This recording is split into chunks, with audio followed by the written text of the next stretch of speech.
Hello दोस्तों, मैं आज आई हूँ एक नए कहानी के साथ। साड़ी पहनने वाला ससुराल। प्रज्ञा अपनी माँ से बोलती है, मम्मी मैं साड़ी नहीं पहनूंगी। और साड़ी आजकल कौन पहनता है, मुझसे तो साड़ी नहीं संभाली जाती है। तभी प्रज्ञा की माँ बोलती है, क्या अगर तू ससुराल जाएगी तो क्या वहाँ पे भी सूट पहन के घूमेगी? हाँ माँ, मैं वही पहनूंगी, कौन जाए ताम झाम करने। तभी प्रज्ञा अपनी अलमारी से सूट निकाल कर, एक पार्टी में जाना था वहाँ चली गई। वहाँ जाने के बाद देखती है कि सारी औरतें साड़ी पहनी थी। फिर आकर अपनी माँ से बताती है। तभी उसकी माँ बोलती है कि देखा बेटा, मैंने तुझसे बोला था ना कि साड़ी पहन कर जाओ। आजकल सभी औरतें साड़ी ही पहनती हैं। मैं नहीं पहनूंगी माँ, सबको पहनना है तो पहनने दो। मैं तभी कुछ दिन बीतते हैं और उसके लिए एक बड़े घर का रिश्ता आता है। बेटा, अब आज मैं तेरी एक नहीं सुनूंगी। तू साड़ी पहनकर बस अब जल्दी से इधर आ। मैं तुझे साड़ी पहनना देखना चाहती हूँ। लड़के वालों को लड़की को साड़ी में देखना है, क्योंकि वो लड़की पसंद करने आ रहे हैं। अरे माँ, वो लड़की देखने आ रहे हैं या साड़ी की दुकान में जो उन्हें साड़ी देखनी है? चुप कर और यह देख, यह रही मेरी सबसे भारी भारी साड़ियाँ। यह गुलाबी रंग तुझ पर खूब खिलेगा। ठीक है, लेकिन मुझे किसी काम के लिए मत बोलना। फिर साधना ज़बरदस्ती उसे अपनी भारी भरकम साड़ी पहनाने के लिए तैयार हो जाती है। कुछ देर बाद लड़के वाले आते हैं। प्रज्ञा को साड़ी में देखते ही वो लोग भी उसे झट से पसंद कर लेते हैं और उसे शगुन में 500 साड़ियाँ देकर जाते हैं, जो कि सभी भारी भारी साड़ियाँ होती हैं।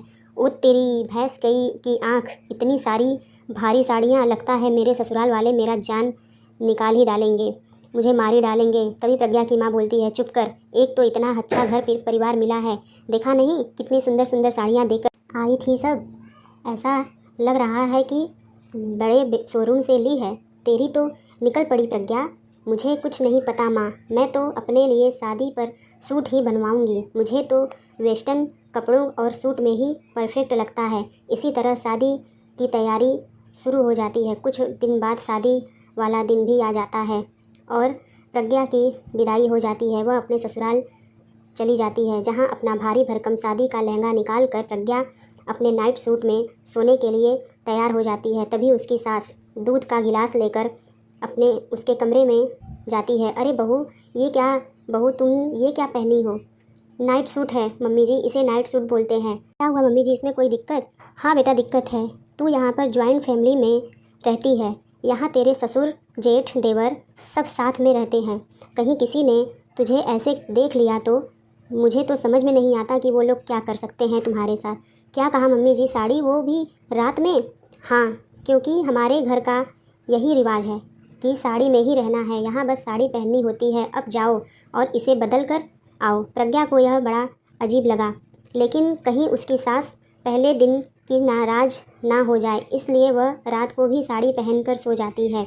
फिर अगली सुबह उसकी जेठानी भारी भरकम साड़ी पहन करके आती है और उसके कमरे में आ जाती है। देवरानी जी, जल्दी जल्दी साड़ी पहनकर नीचे आ जाइए, माँ जी आपका इंतज़ार कर रही हैं। आज आपकी पहली रसोई है, रस्म करना पड़ेगा। यह कहकर वो वहाँ से चली जाती है। अबे यार, क्या है ये, हर वक्त बस साड़ी, हर वक्त बस साड़ी साड़ी, समझ में नहीं आता है कि मैं क्या करूँ।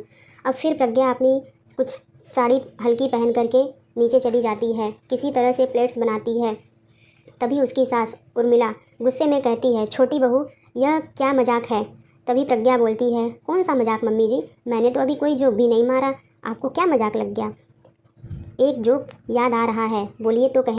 हीर रो रो कर अपने रांझे से कहता है। तभी सास गुस्से में बोलती है, चुप रहो प्रज्ञा, बस बहुत हो गया। आज तुम्हारी पहली रसोई है, एकदम मजाक बना करके रख दिया है।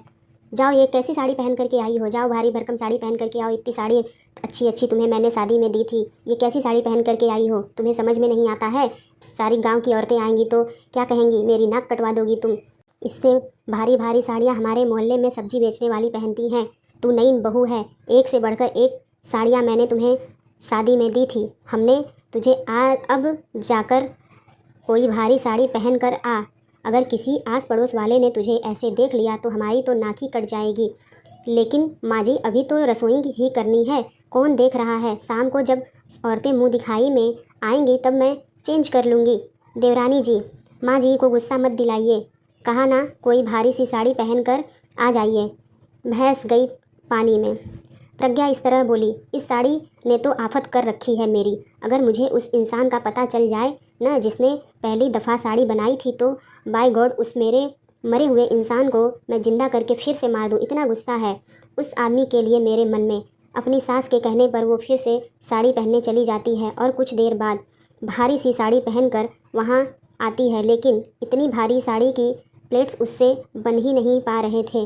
वो बार बार प्लेट्स बनाने की कोशिश कर रही थी लेकिन उससे प्लेट्स नहीं बन रही थी। ऐसा करते हुए उसे काफ़ी समय हो जाता है। हे भगवान, यह नई बहू ना ढीली है। जा बड़ी बहू जा देख कर आ वो कैसा क्या कर रही है। जी माँ जी। अब बड़ी बहू देवरानी के कमरे में जाती है।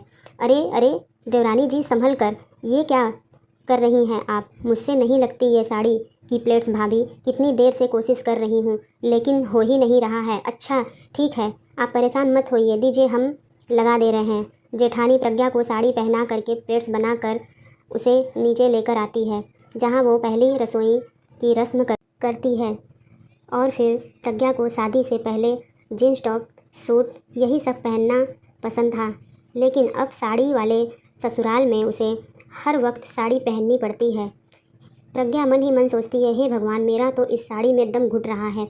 ऐसा ना हो यह साड़ी पहनकर मैं ऊपर ही निकल जाऊं।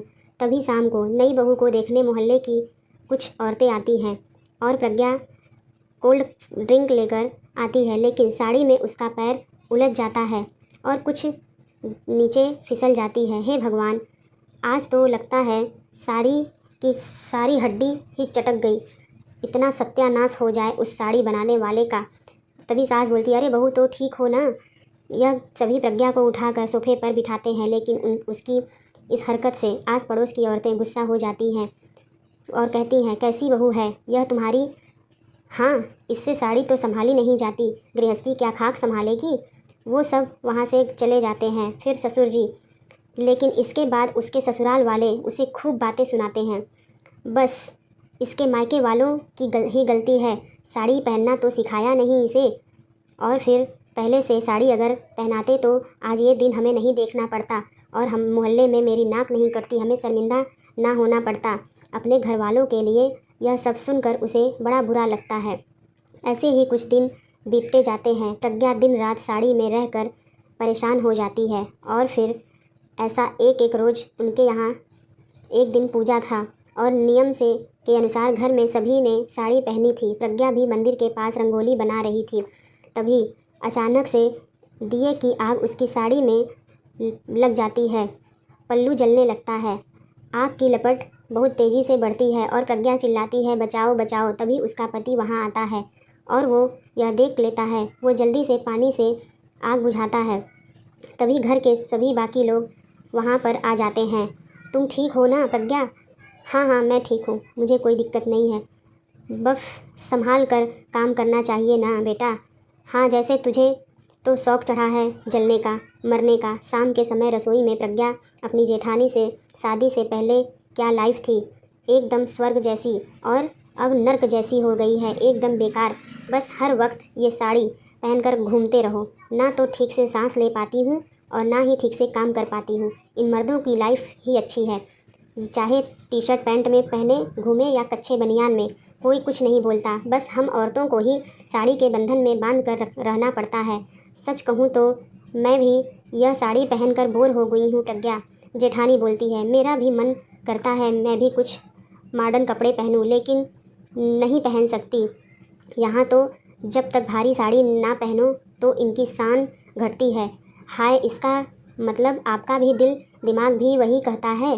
खैर, अब हम पहनावे पर तो रोक टोक नहीं कर सकते, लेकिन एक काम ज़रूर कर सकते हैं, अपने मन की तो कर सकते हैं ना। चलो जेठानी जी मेरे साथ।